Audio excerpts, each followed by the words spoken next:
Hello,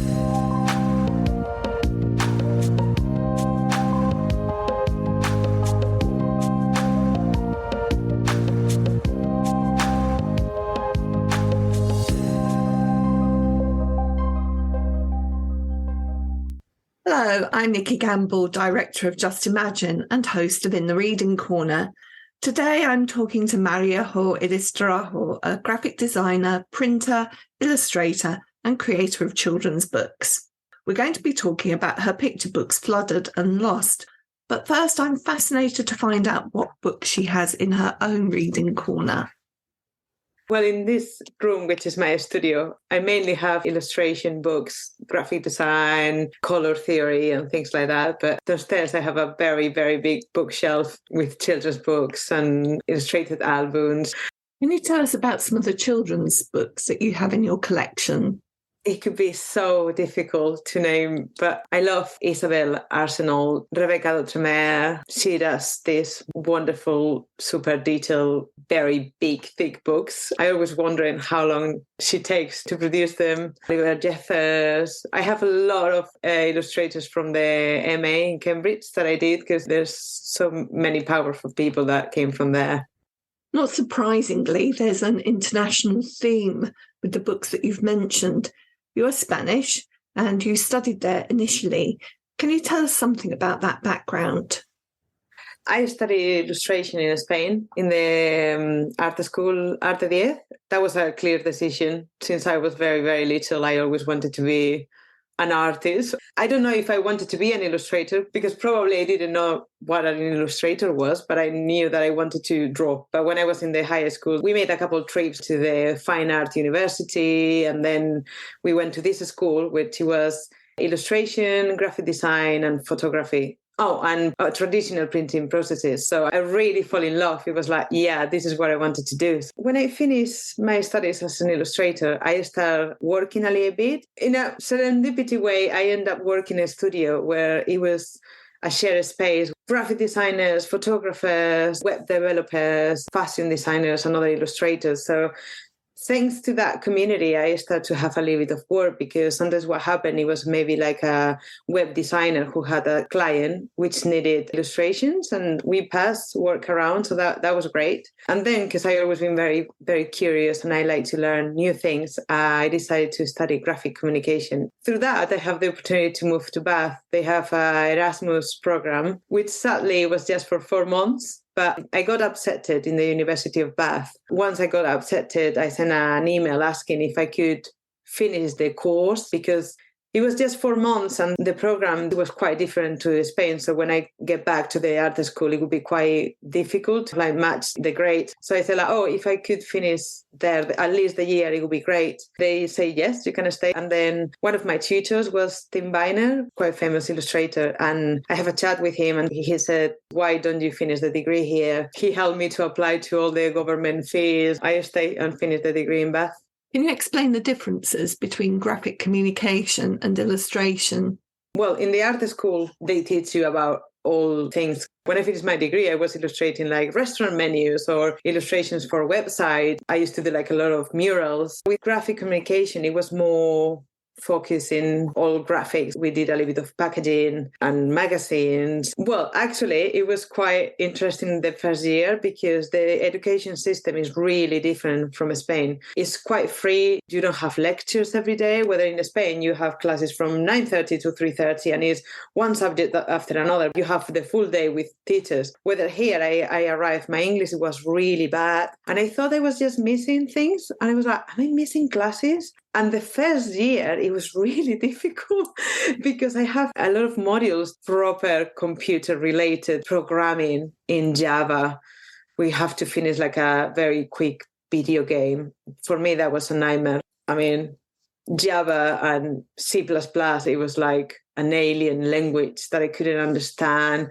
Then we have like a 3D module as well that we have to create a 3D room. I was like, God, if this is going to be the degree, I'm going to suffer quite a lot because I don't think it's what I expected. I was really, really lost. But then actually in the second trimester, we have things that it was more like traditional printing processes. So I did a little bit of screen printing, lithography, which I really fall in love.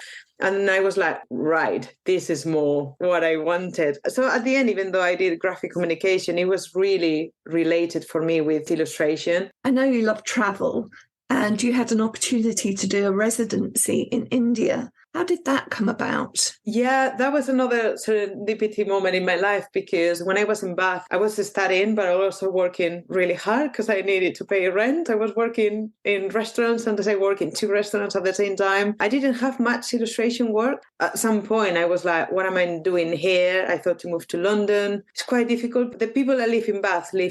They don't move. It's not like in London, there is more movement and it's always positions available. So I didn't get really a job and I was thinking, how long I'm going to stay working as a waitress.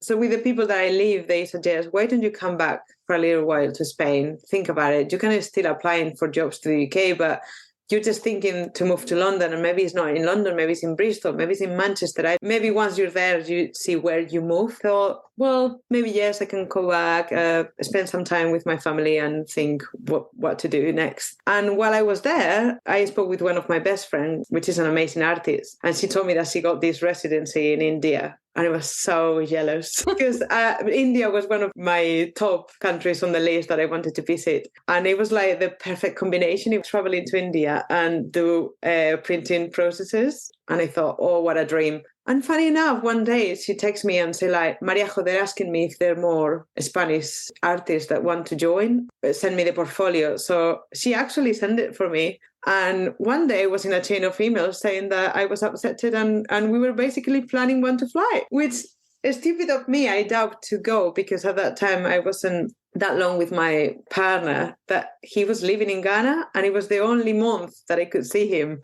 So I thought, I shouldn't go because when he comes to England or to Spain is when I'm in India. So I decided not to go. But then my friend again, she texted me and I was like, don't be such an idiot and just go. And yeah, when I told my partner, he was like, yeah, go. We will find a way to see each other. It's fine. It was this amazing place of someone really rich who loved art and create this place in the middle of a jungle. It was sort of like a small houses for 2 people. And then it was a common area for having dinner and lunch. And then it was 2 big studios with presses and another one for ceramics, I think like for a sculpture. So yeah, we were in the printing studio and it was amazing because we have stones that we could use. They have like huge pieces of wood that we could carve. They were like, yeah, use whatever you want. Whatever you need, just tell us and we go and pick it up. Which is amazing because actually it's very expensive. Materials are so expensive. The materials that they were included. The only thing that we needed to pay was for the paper. A couple of times we went to the city to buy whatever paper we wanted. What an experience. What did you take away from that? For me, it was lithography. One of the guys, he's really good with lithography and he taught me. We have the stones, which I got really scared because the first one that I used, I cracked it. And I was like, oops. But then we also have more modern version, which was the aluminium plates. I just love it. Obviously, I try a little bit of xylography with wood. I really like the lithography because it was like, oh, this is the best printing process that fit my work. If you do different colors, it's like a screen print without the palaver that you have to clean the screens that I found it exhausting the process. But also you can keep your own line. You're drawing like with a very thick pencil. It just maintains your line. So I thought it was just gorgeous. With the thing that obviously with all traditional printing processes, it's a little bit of error when you print it. And I think it's what makes it so magic. Do you still use the lithography? I use it a lot when I was at the Masters because we have access to a wonderful printing room. But that is the tough thing, to find a place to do it. You are a graduate from the Cambridge School of Art, Anglia Ruskin MA in children's book illustration. Tell us a little bit about what you did on that course. I always been a big fan of children's books. since I finished in the art school in Madrid is what I wanted to do. It didn't happen until now, I think, because it just meant to be. I'm probably quite happy that it happened this way, because probably if I would publish something 10 years ago, I would hate it right now, being out there. I wanted to do this master's for a long, long time, because when I was in this studio in Madrid, Marta Altés was there for a while. I think when she was in the studio, she just came back from Cambridge. She talked to me about the master's.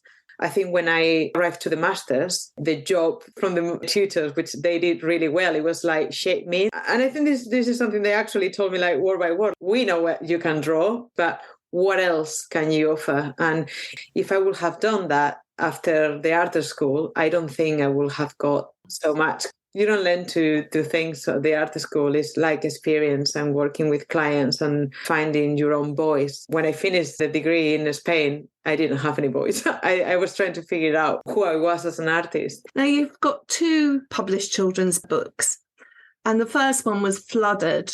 Was that part of your degree project? Yeah, it was. Both Lost and Flooded were part of the degree. But actually, Lost is the first one that I did. Thanks to Flooded, to the initial artwork, is when I won the World Illustration Awards. Also, 2 months before I won that prize, it was selected by the unpublished picture books from the pictures. My editor texted me just before the World Illustration Awards. It was through the pictures that she saw my project and she liked it. I think it's because it just have more exposure. Flooded is a story that's rendered in pictures. It's about a flood in a city. There are lots of little creatures that are noticing what's going on, but finding it really hard to get the bigger animals to take notice until it's almost too late. And then they work together to try and solve the problem. But again, it's the little animals that notice what needs to be done. The story behind Flooded, it was properly long. That was my second project in the MA, and I was trying to achieve so many things. I was trying to find like a new visual language as an artist. First of all, to crack that, find what was this thing that I was trying to find that I didn't know what it was. But at the same time, I was trying to find a story. And we have all summer to think on this ideas and things like that. And we came in September, like quickly to show what we were doing over summer. And I was experimenting a lot. I was in the printing room, but I didn't have any ideas. And I was so stressed because everyone came like, oh yeah, I have this and that. And I was like, oh God, I got nothing. So we have the first tutorial, and my teacher, Alice, she was looking at it and she was like, you're telling me that you don't have any ideas, but I'm looking at this lithography that you did. It was animals in a platform in Oxford Circus in London, and 3 colors, and it was basically like Rush Hour, but with animals. She was like, you're saying that you don't have any ideas, but this image is already quite like illustrative. It's telling a story. Why don't you start working from this and see where it goes? And basically I started trying to find a story from one single image, which was really hard. So I started to think, what is happening? There are animals, there is a city, why they're running, why is this kind of mix of animals that they are all from the jungle, the sea. And little by little, I started to draw scenarios where the animals were working in an office or going to buy a coffee or things like that. And it was just coming back from Cambridge. It was raining a lot. The idea came like, oh, what if the city get flooded? And I started to draw like a lot of animals wearing pickle jars in their heads or goggles or flippers, I think it's called. Like it was this giraffe wearing like wetsuit, like trying to cope, but carry on with their lives. I might say that at the beginning, it was almost like a script for a movie. It was so long and I have so many ideas that I didn't have like a definite story of my tutorials. It was like, right, what is this about? How you make this into a children's book story? Like it's just 32 pages or 40 max. Basically, it was like, cut your darlings. It was a page that I really loved, that it was basically very similar to the initial page where the idea came from, that it was this panda bear and something else talking in the station, blaming the politicians, basically, why everything was flooded. And I cut this page, which I really like, but it didn't make sense. It's interesting because both of these books are such strong visual storytelling. And I wondered whether you ever thought of them as wordless books. As I said, Flooded, it was almost like a script for a movie. So I think it was always like a lot of writing that I have to cut down. With Lost, it was completely the opposite. Initially, Lost, it was almost like a wordless book. It had just like a few words like, hello, oh, can you help me? It was not much, but the feedback, they all said the same, told me that they were interested in the book, that they found really difficult to sell a book that was worthless. The conclusion was that I think quite difficult for parents to try to tell the story where they cannot read the words. It's interesting. I think a lot of picture books clearly do need the words, but it's interesting those that perhaps don't, and where stories can be co-created. It does feel a little bit as though you're telling your own story here. Yes, for me, Lost is like my baby. I guess it's because, like you say, it's a little bit of my own story. It was me coming to a different country that, even though Spain and England, they are not that different in culture, but quite difficult, especially if you don't speak the language as well. I think in particular is a page in the book when he's asking for help in the tube. He's kind of like, oh, can you help me? And the lady in the tube hand him the London tube map. And he's like, everything is in there. And sometimes when you're so lost, you almost need someone to hold your hand and point it out in the direction. You know everything is in the map, but you don't know how to read the map. So we're looking at the front cover, and the cover image shows a polar bear reading the city map. Fantastic perspective of the bear, and then these tall tower blocks reaching up to the sky. Was that always going to be the cover? This was really, really similar to the one that I initially designed, with a few improvements from my designer. Because at the beginning, it was the buildings seen from below, but the only thing that we saw from the bear, it was the pointy nose. But then she suggested it would be better if we can see the bear, maybe with a map or something. I thought it was a great improvement. Tell us a little bit, while we're looking at this cover, how you created your images. For this one, it was acrylic paint and color pencils. Obviously, this book, it has Pantone, like flooded actually, and that is something that you need to create in Photoshop. But the rest is all doing manually, traditional. Just draw.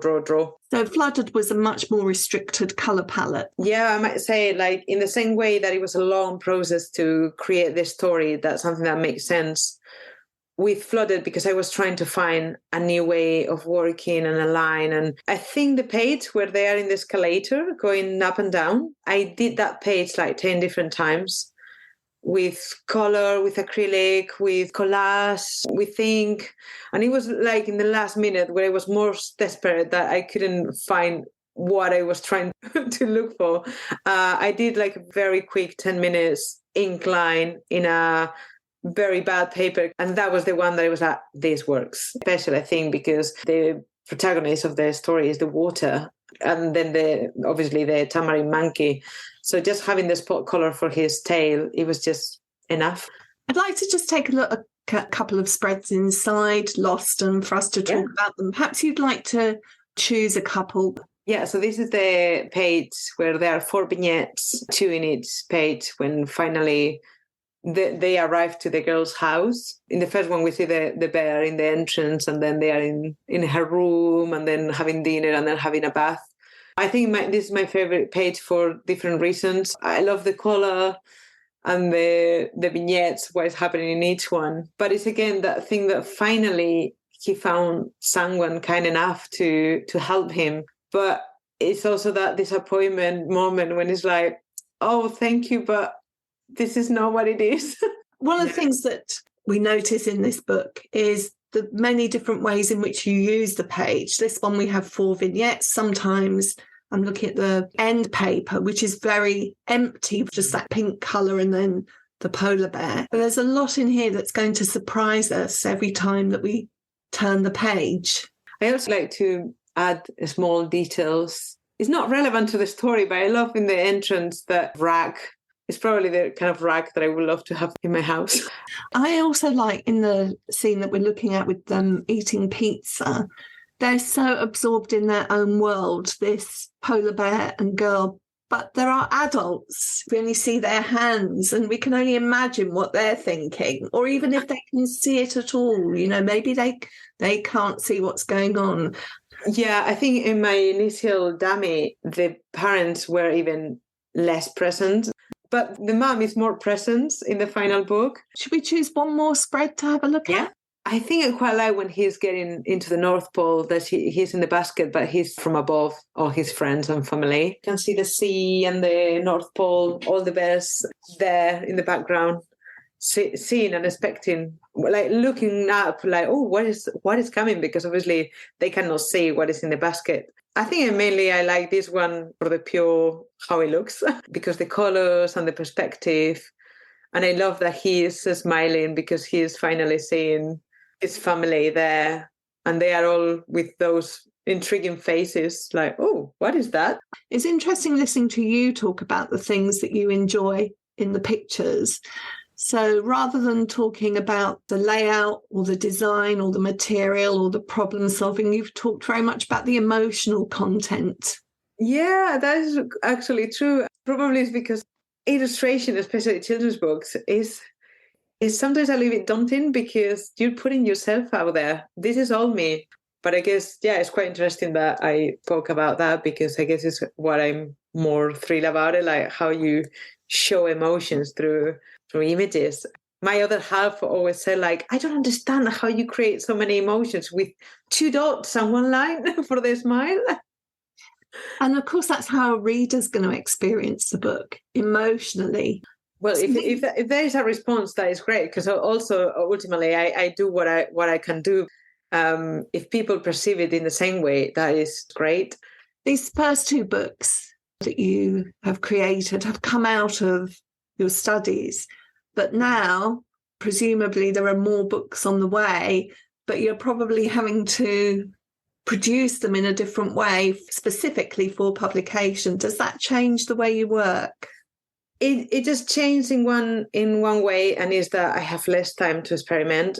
The good thing about the masters is all the time that I spent there, it was basically experimenting and playing. 80% of my time, it was just for experimentation. Sadly, I don't have as much time to experiment, like for endless hours trying to find a way. So with the third book that I'm working, I finished Lost, came back from Bologna, we're sketching up Mitchell because we already signed the contract and we have the release date for that third book. But books are almost produced with a year in advance from publication day, because you need to send proofs and then printing. All that takes a lot of time. So basically I have from March to now to finish the artwork. So it was like, right, I arrived to the meeting and I was like, what do you have? And I didn't have I've written a story, because what happened with these books, they were already written stories that they just need to be polished. Whether now it was like I start from zero, like, right, what you have, and I was like, oh. So I have a few images, like again, like in Flooded, I have this image that I think this could work this way. And basically I present 2 or 3 ideas and they like one, which is about not liking reading. I wasn't a great reader when I was a child, so it's about that.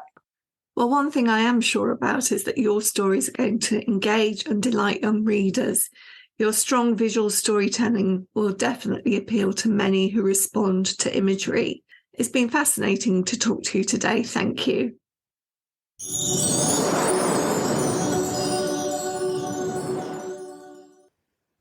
Thank you for listening to In the Reading Corner. You can discover more about Just Imagine at justimagine.co.uk.